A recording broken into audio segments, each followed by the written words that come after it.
E ele então começa a se preocupar com aquele povo e achar que aquele povo poderia de repente dominar o Egito juntamente com os inimigos do Egito. E ele começa a olhar então e prestar atenção na quantidade daquele povo, na inteligência daquele povo, na prosperidade daquele povo. E ele começa a prestar atenção que eles eram completamente diferentes e viviam como se fossem os próprios donos de tudo aquilo ali. Então ele começa a perseguir esse povo e ele tem a ideia satânica, né? A mesma ideia que Satanás sempre teve. Satanás, ele gosta de matar, roubar, destruir. E ele então veio com a mesma ideia que depois nós vamos ver ele tendo quando Jesus nasceu. Sempre matar crianças, tirar a vida de crianças. Satanás é especialista nisso. Infelizmente nós vamos ver, até nessa lição vamos falar alguma coisinha sobre isso. Dentro da igreja está havendo isso. Pessoas que estão ouvindo a voz de Satanás e estão matando as crianças. Mas Deus tinha prometido a Abraão que livraria aquele povo e os levaria para a terra que ele prometeu colocá-los. E Deus não se esqueceu disso. E quando então Faraó começou a escravizar o povo, a colocá-los para trabalhar dobrado, começou a querer matar os seus filhos, então eles clamaram a Deus. Eles então pediram a Deus para sair do Egito. Eles estavam vivendo bem ali, estavam tranquilos, não queriam mais sair, se esqueceram até das promessas de Deus. Foi preciso então haver uma perseguição muito grande para que eles se lembrassem das promessas de Deus e clamassem a Deus.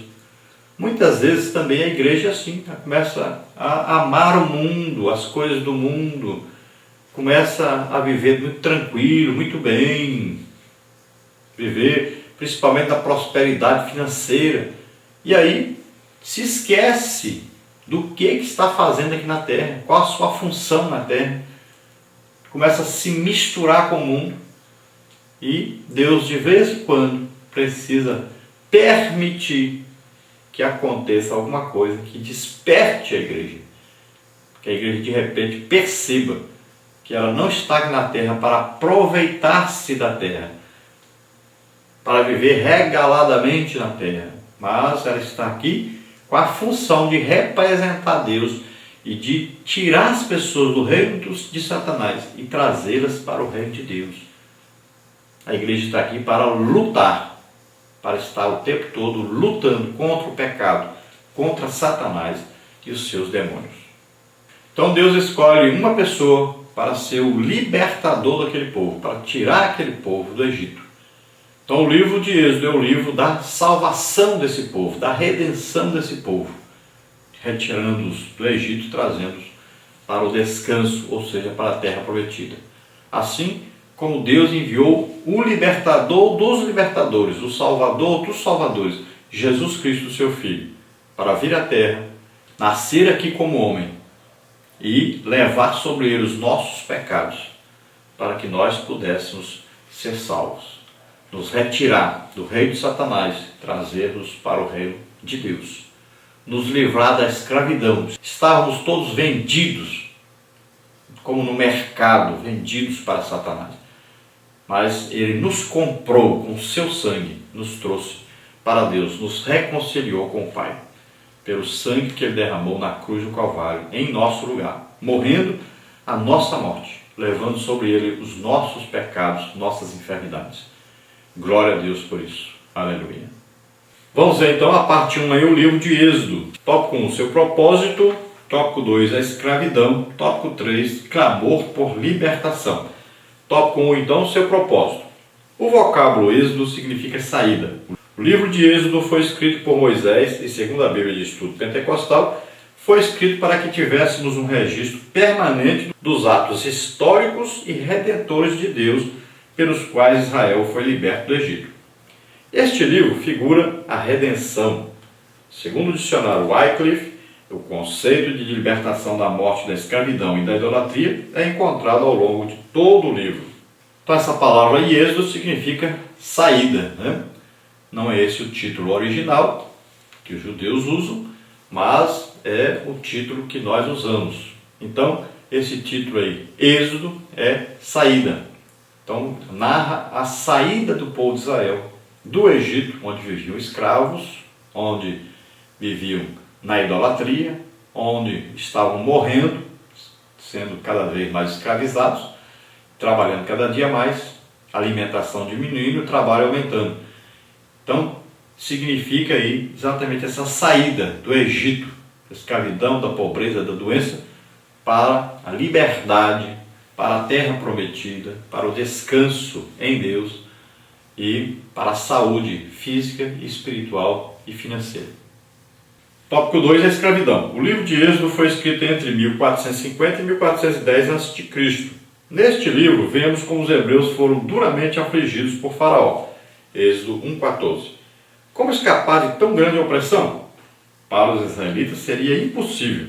Somente Deus poderia resgatá-los e libertá-los do jugo do inimigo.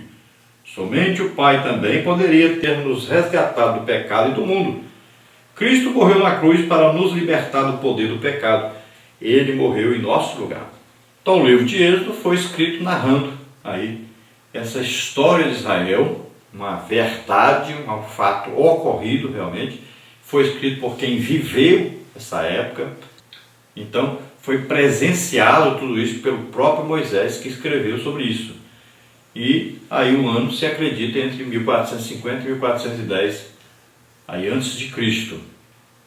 Foi escrito aí durante a peregrinação, né? Moisés ia viajando com o povo e ia escrevendo as coisas no livro.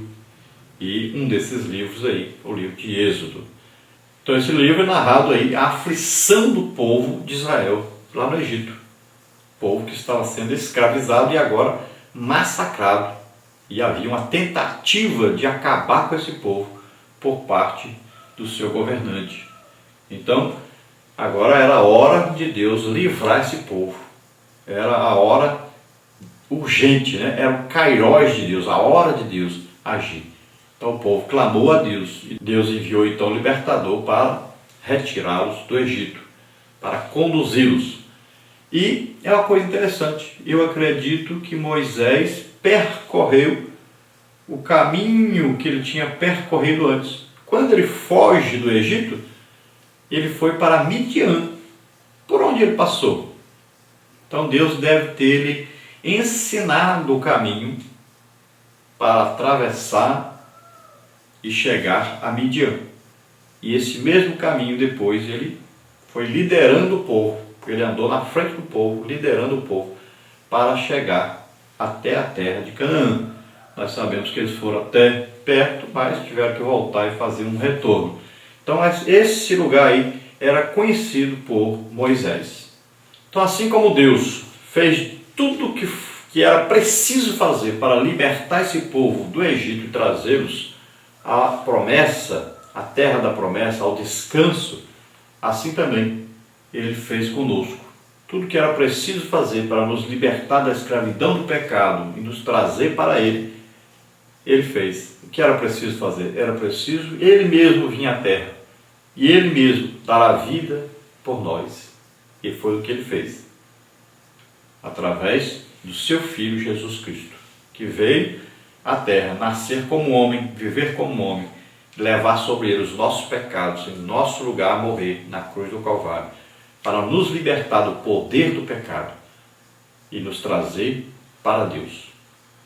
Clamor por libertação é o terceiro tópico aí. O povo hebreu, ao ser cruelmente oprimido pelos egípcios, em grande angústia, clamou ao Senhor, e a palavra de Deus nos diz que ouviu o Senhor o gemido do seu povo. Êxodo 2, 24. Não desanime, o Senhor ouve suas súplicas e está atento às suas dores. Deus já estava providenciando um libertador para o seu povo. Como nos ensina a verdade prática dessa lição, os propósitos de Deus são imutáveis e se cumprirão no tempo determinado por Ele. Então o povo sendo oprimido, o povo sendo massacrado ali, o povo então se lembrou da aliança com Deus, começou a clamar a Deus, pedindo a ajuda de Deus. Já não queriam mais ficar no Egito, já não gostavam mais do Egito. Acabou a vida mansa, né? Então, na hora da angústia, do sofrimento, se lembraram de Deus. E Deus, então, se lembrou deles. Não é que Deus tinha se esquecido, na verdade. Deus estava esperando que eles se lembrassem dele. Pedissem ajuda para ele. E eles pediram. E Deus veio, então, em socorro a eles. Na verdade, Deus já estava falando com Moisés, já estava treinando Moisés para libertar aquele povo, mesmo sem eles saberem. Então a hora de Moisés chegar lá foi a hora que Deus escolheu, esperando que eles clamassem. Quando eles clamaram, Deus então envia Moisés. Mas veja bem que Moisés viveu 120 anos, 40 anos ele estava ali aprendendo a ser grande, viveu lá no palácio, né? Era filho da filha de Faraó, uma pessoa muito importante, sendo criada com até a intenção de um dia ser um governante daquele povo. Então, ele aprendeu medicina, aprendeu botânica, ele aprendeu a construir, aprendeu técnicas de guerra, né? Então, aprendeu grandes coisas. Então, aprendeu sobre tudo que era importante aprender para governar um grande país, uma grande nação. E aquelas pessoas eram pessoas inteligentes que estudavam muito. Então, para 40 anos ele aprendeu a ser grande. Depois que ele matou um egípcio, pensando que estava fazendo já uma obra para Deus, ele então foge para a terra de Midian, e lá ele vai ser pastor de ovelhas, vai cuidar de ovelhas do seu sogro Jetro. Ele vai passar 40 anos cuidando de ovelhas. Ou seja, vai passar 40 anos aprendendo a ser manso, humilde, para poder aguentar depois conduzir esse povo. Então Deus estava treinando Moisés. Para quê? Para que depois ele passasse 40 anos, o final da sua vida, são 40 anos, conduzindo aquele povo do Egito para a terra prometida. Veja bem, 3 fases aí de 40 anos. Então, com quantos anos Moisés estava? Quando foi para o Egito tirar o povo de lá? Com 80 anos. E ele passou 40 anos aí conduzindo esse povo pelo deserto, até chegar ali na beirinha da terra prometida. E ele olhou a terra, mas não entrou. Aquela terra significava descanso. Ninguém entra no descanso de Deus pela lei. E Moisés era representante da lei, não podia entrar. Então Deus mostrou para ele a terra, mas ele não entrou, porque ele representava a lei. E através da lei, ninguém herda as promessas de Deus. Porque a lei conduz o homem à perdição da sua salvação, porque ele não consegue cumprir a lei. A lei leva o homem à condenação, à necessidade de um Salvador. A lei é boa, porque ela quer levar o homem para Deus. O problema é que o homem não consegue cumprir a lei. E não cumprindo a lei, ele é amaldiçoado, ele é condenado. Então ele tem a necessidade de um Salvador. E aí essa lei então vai servir de aio, de ponte, para levar esse homem ao Salvador, que é Jesus Cristo. Então nós temos esse trimestre aí grandes coisas maravilhosas para estudarmos. Na parte 2 aí nós temos o nascimento de Moisés. Tópico 1, os israelitas no Egito. Tópico 2, um bebê salvo da morte. Tópico 3, a mãe de Moisés. Tópico 4, a filha de Faraó. No tópico 1, então, os israelitas no Egito. Eles frutificaram, aumentaram muito e multiplicaram-se e foram fortalecidos grandemente, e a terra se encheu deles. Estas mesmas bênçãos Deus tem hoje para a sua igreja. Observe com atenção as seguintes palavras do texto bíblico de Êxodo 1:7. Então, letra A aí, frutificaram, aumentaram muito, multiplicaram-se. Atos 9:31, Lucas 14:22 e 23. Esse foi um crescimento vertiginoso. Que Deus nos faça crescer na igreja em quantidade e qualidade. Então veja bem, frutificaram, aumentaram, multiplicaram.